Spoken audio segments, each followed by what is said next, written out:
Hello everybody, welcome back to the workshop. So today I want to talk about how to not let yourself get depressed about your current skill level, okay? So this is one of those things I'm glad that you're all joining me with here today. This is one of my more inspirational videos and I hope that it inspires some of you out there today. Now, a lot of times you'll see a guy taking and doing something that's really, really awesome and you will have the feeling that you need to compete with that, or you need to, somehow come up to that kind of standard in an unrealistic time for yourself. The thing that you have to understand is that most likely that guy has a lot of years of experience under his belt and he started in the same way that you're starting now. Okay, so there is no shortcuts, no easy ways to the top. I do not believe that blacksmithing is a thing that you have to have a God-given talent for. I believe it's something that's learned, okay? Things can help you along the way, some mechanical ability, understanding some different things, maybe chemistry, some engineering, science, some stuff like that may help you along in this, but it's not a necessity in order for you to get in and enjoy the craft. We take it for granted that we have all this education because of thousands of years and thousands upon thousands of years of trial and error, essentially, to bring us to this point. And now all this knowledge is fairly open source. So we do fail to realize that some days. So I just wanted to show you a real quick example. I had found this. One of my daughters must have found it or something out in the yard. It's kind of scary that it was hanging out in the yard somewhere. I think I threw this up in a tree one day. But this is a piece of my work from about, I think I made these really early on. I think I was maybe 2 years into doing blacksmithing. And this is what I came up with for a tomahawk. And as you can see, hopefully you can see, this tomahawk is nothing more than a lawnmower blade bent around into an I shape, okay?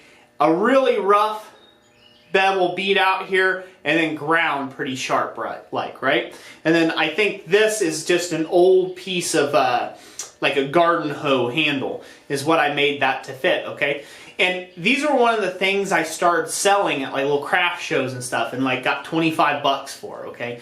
And at that time I thought, man, that's some high price ironwork there. And I thought it was pretty good. In general, I thought it was pretty good. But it was a beginner's thing. It's something I was just beginning. I was figuring out who I wanted to be as an artist. I was figuring out what I wanted to do in the craft. And, everybody starts somewhere. So even the guys that you see that are doing really elaborate, crazy stuff now, they started somewhere. And usually they started in the same predicament you're in. So give yourself the time to grow as a smith and to mature in your craft. Take classes with guys to cut the learning curve. Read all the books you can, watch all the videos you can on the subject. Get as knowledgeable as you can. If you can intern under somebody or you can apprentice with someone, a great master smith, even somebody who's not a master smith. Maybe they're more like the hobbyist level, but they've got 5 more years on you in the craft than you do. Then go take classes with them and understudy underneath them. It will greatly reduce your learning curve, but there is no better learning than what can be done with the hammer and the anvil. You still have to do the work. You still have to put in the time. You put in the time, you put in the hammer work, you put in the effort, you will come out a much better smith. You can learn all you can online, videos, books, you name it, but there is no price to be had on actual time in the shop. So get out in that workshop, make something today. It doesn't have to be a masterpiece. Just remember, it's just one of those building blocks on your journey in this great craft. So that's it for today. Hope you enjoyed it. If you did, consider hitting that subscribe button and ring that bell for notifications. I thank you for being a part of the channel. And like always, God bless you, and we'll catch you on the next one. Thanks for watching.